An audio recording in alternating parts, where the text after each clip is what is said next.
নমস্কার বন্ধুরা, শিউলি রান্নাঘর চ্যানেলে আপনাদেরকে অনেক অনেক স্বাগত জানাই। আবার একটা নতুন রেসিপি নিয়ে চলে এলাম। আজকে আমি পেঁপে দিয়ে রুই মাছের স্বাস্থ্যকর ঝোল বানিয়ে আপনাদের সাথে শেয়ার করব। তাহলে বন্ধুরা চলুন কিভাবে আমি বানাই আপনারা দেখে নিন। আমি এখানে কয়েকটা রুই মাছের পিস নিয়ে নিলাম। প্রথমে মাখিয়ে নেব নুন, তারপরে দিয়ে দিলাম হলুদ গুঁড়ো।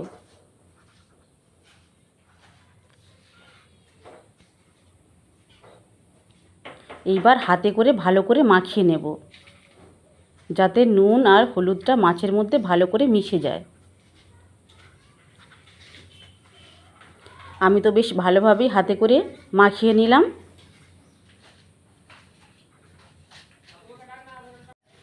ভালো করে আমি মাখিয়ে নিলাম। এইবার একটা ওভেনেতে কড়া বসিয়ে দিলাম। কড়ার মধ্যে দিয়ে দেব সাদা তেল। তেলটা বেশ ভালো করে এবার গরম করে নেব।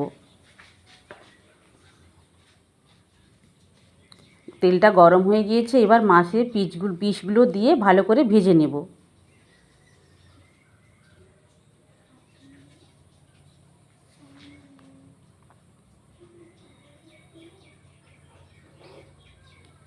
পরের পিসটা ভালো করে উল্টে দিলাম, যাতে মাছটা ভালোভাবে ভাজা হয়ে যায়।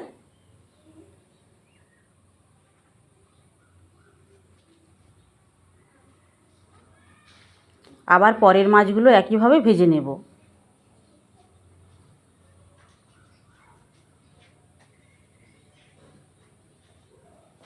বেশ লাল লাল করে ভেজে নিলাম। এই মাছগুলোও ভাজা হয়ে গেল। এইবার তুলে নিলাম।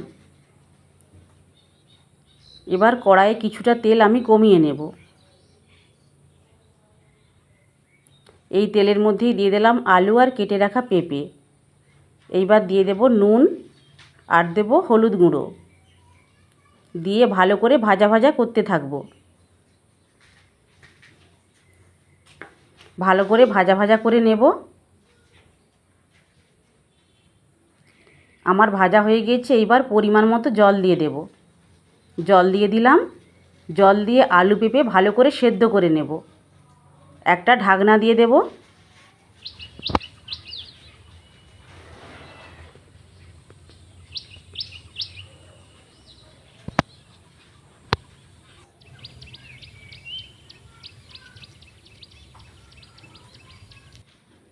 আমার আলু আর পেঁপে খুব ভালো মতো সেদ্ধ হয়ে গিয়েছে। এইবার নামিয়ে নেব।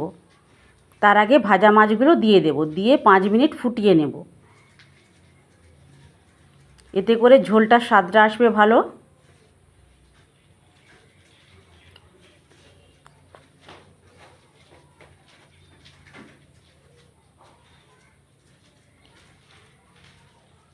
এইবার নামিয়ে নিলাম। এইবার আমি ফোড়ন করে নেব। আবার কড়ায় তেল দিয়ে দিলাম। ফোড়নে দিলাম একটা গোটা লঙ্কা আর দিলাম 5 ফোড়ন। এইবার দিয়ে দিলাম কুচানো পেঁয়াজ আর কোচানো টমেটো। তার সাথে দিয়ে দিলাম 1 চামচ লবণ। এইবার ভালো করে ভেজে নেব। ভালো করে ভাজা ভাজা হয়ে গিয়েছে। এইবার কিছু গুঁড়ো মশলা দিয়ে দেব। হলুদ গুঁড়ো, ধনে গুঁড়ো আর দিলাম জিরে গুঁড়ো। এইবার দেব লঙ্কার গুঁড়ো।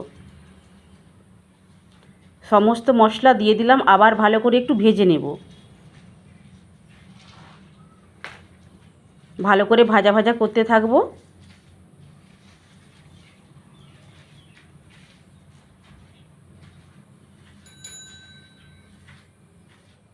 আমি বেশ ভালো করেই ভেজে নিয়েছি। এইবার এর মধ্যে ঝোলটা ঝোঁকে দিলাম, দিয়ে আমি আবার 5 মিনিট ফুটিয়ে নেব। বন্ধুরা বাড়িতে এইভাবে একবার হলেও বানিয়ে খেয়ে দেখবেন, দেখবেন কতটা টেস্টি লাগবে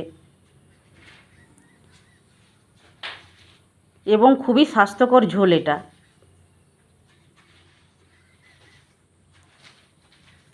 আমার রুই মাছ দিয়ে পেঁপের পাতলা ঝোল একদম রেডি হয়ে গিয়েছে। এবার নামিয়ে নেব।